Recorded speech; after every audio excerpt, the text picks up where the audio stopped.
I just replaced my Toro mower with a brand new Toro Vortex Recycler. And this might be the smartest, or maybe even the dumbest, lawnmower upgrade I've ever made.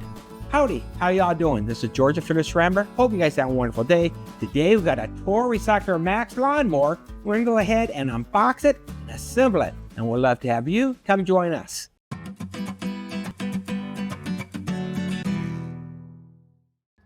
After years of dependable service at my well-worn Toro recycling lawnmower, it was finally time for an upgrade.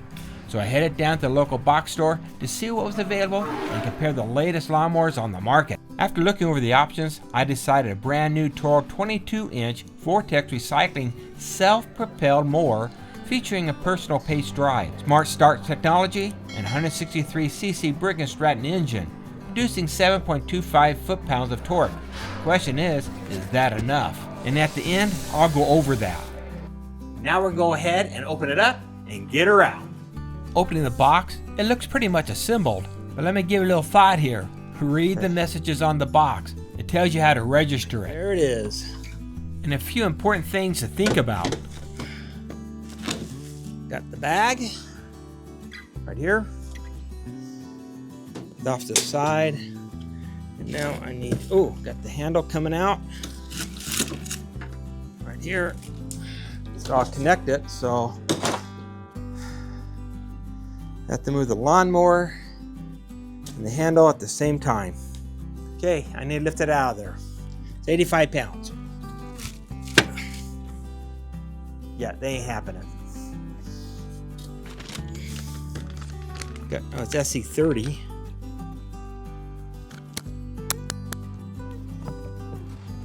Whoa, that's surprisingly light. Not. Let's take a look at this.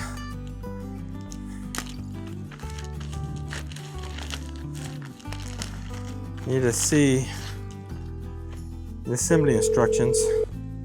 What? You can do it with your phone? Oh, assembly instructions with your phone. So what you get here is a 10-step assembly instruction on how to assemble this. And it also comes with an operation manual for the Briggs Stratton engine.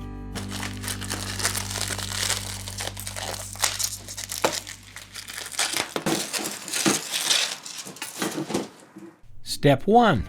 Unfolding the handle. Unscrew those, put the bar there, and put these back in and re-screw them. Yep, I think that's what it says. Now you just need to understand the assembly instructions that they give you in the box are only pictures. Yeah, the IKEA type. I've given to you on the left some more instructions on how to set it up. The first step is unfolding the handle and screwing it on. So I'm following the picture instructions A through D, spinning the knobs off, putting the handle on to the lower holes, then spinning those knobs right back on, making sure the cables are on the outside of the handle. Weird because next was to go to step E, and that was to set the handle height. But we found out on this particular model there was no adjustment, so one handle height and that's all you get. So they show it going into a little hole, single hole here. It's more like a slot, so these must be the holes, either this hole or this hole. It's more of a slot, so I'm thinking that's where it needs to go. So let me pull these out. And then you should be able to pull this all the way back until I think that's supposed to click into that right there and that right there. That's what it's supposed to do. And those are just supposed to be bumpers. I don't know what these extra holes here and here are for. Now these rubber bumpers, they only allowed you to adjust the handle to one height. And I felt that height was a little uncomfortable. So I went ahead and tried to adjust it to a lower height. I think we can adjust the handle down by moving this bumper one notch, and then this will go into this lower notch. So we're gonna give that a try. 13 millimeter, there's a lock nut. We do need to use a wrench. As you can see, as we're trying to get this handle to adjust downwards, it did not work. We moved this dampening bumper down one notch, or at least one hole. We just struggled to get this handle to adjust downwards. It just didn't work. A suggestion to me by a lawn care person was, just remove that bumper totally. Then you can adjust the handle. Well, that didn't work. So I guess it's just at the height.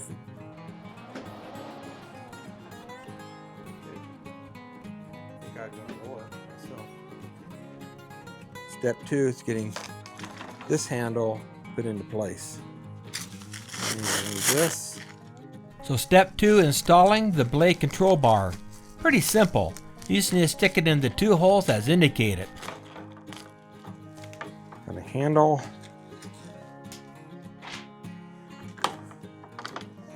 Handle goes in here, pull it apart, right there. Stick it in.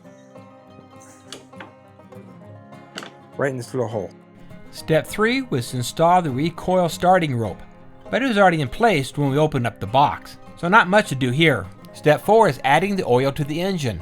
Now there was a little bit of confusion here, and let me go over that. The question will be, how much and how often do you need to change the oil? What it doesn't explain is how much oil goes in.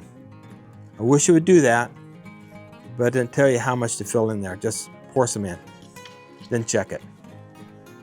Let's do that. 30 weight.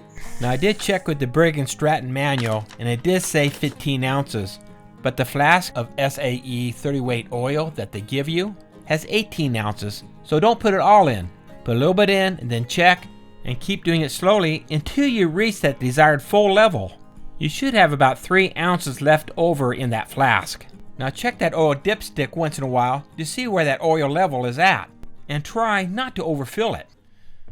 Now the holes on the oil dipstick are typically called the full and low or add marks. The bottom hole indicates the minimum safe oil level, while the top hole indicates the maximum recommended oil level. Check the oil level. Okay, with half it filled, it goes going just about halfway up to the first dot. Now if you add a little too much, just pour a little bit of out as they instruct in that Briggs Stratton manual.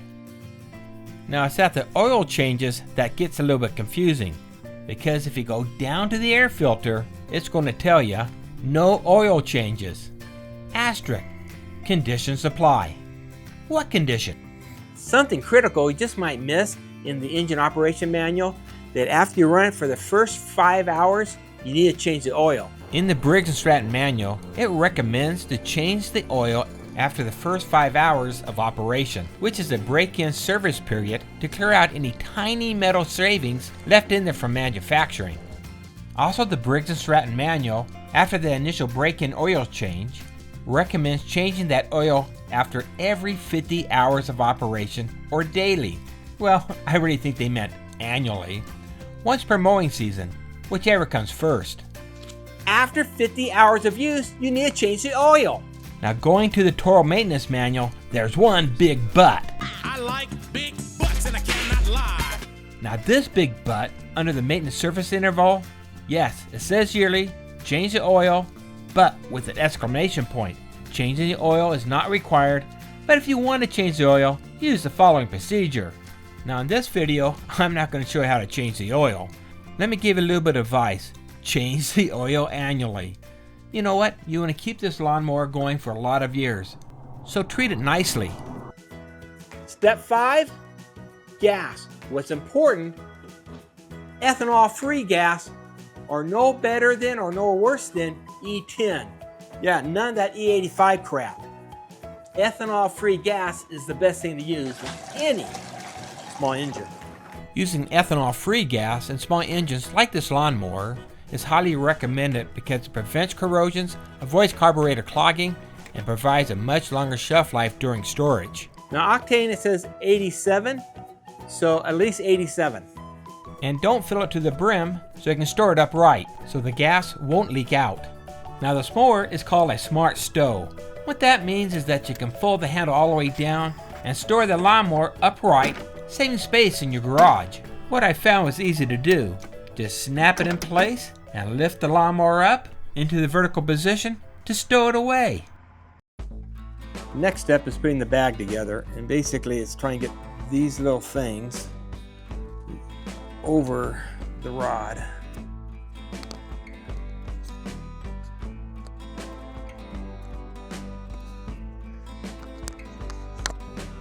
To get around that, I'm just using a screwdriver.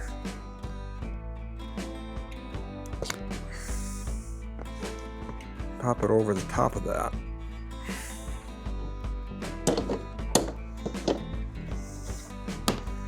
There it is. Now this, change it from rear feed, so it needs to be down for the back feed. And this right here is for recycling.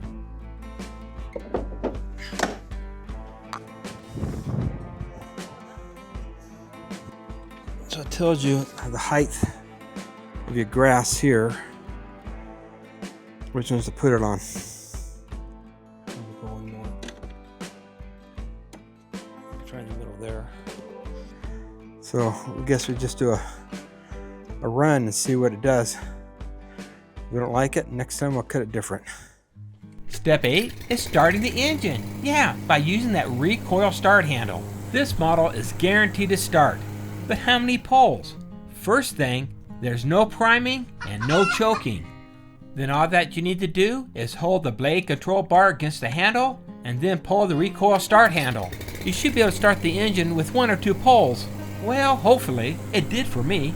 Now let's step into number 9. Yeah, that's using the Self-Propel drive. To operate that Self-Propel drive, simply walk with your hands on the upper handle and your elbows to the side, and the machine will automatically keep up with your pace. Pretty amazing. This is one of the nice features of this mower.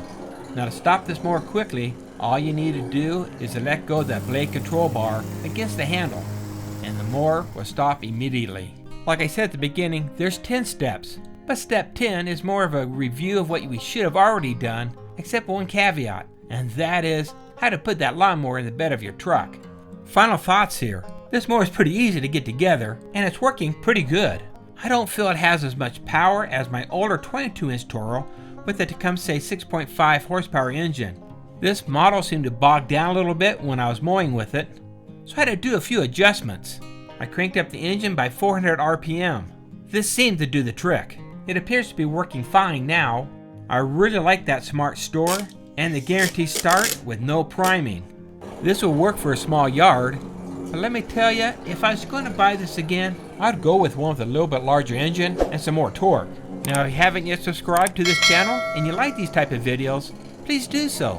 I'd love to have you part of the Rambling crew. Hit that notification bell and give me 2 thumbs up, because this is George the Fearless Rambler, ready to go to my lawn, signing off.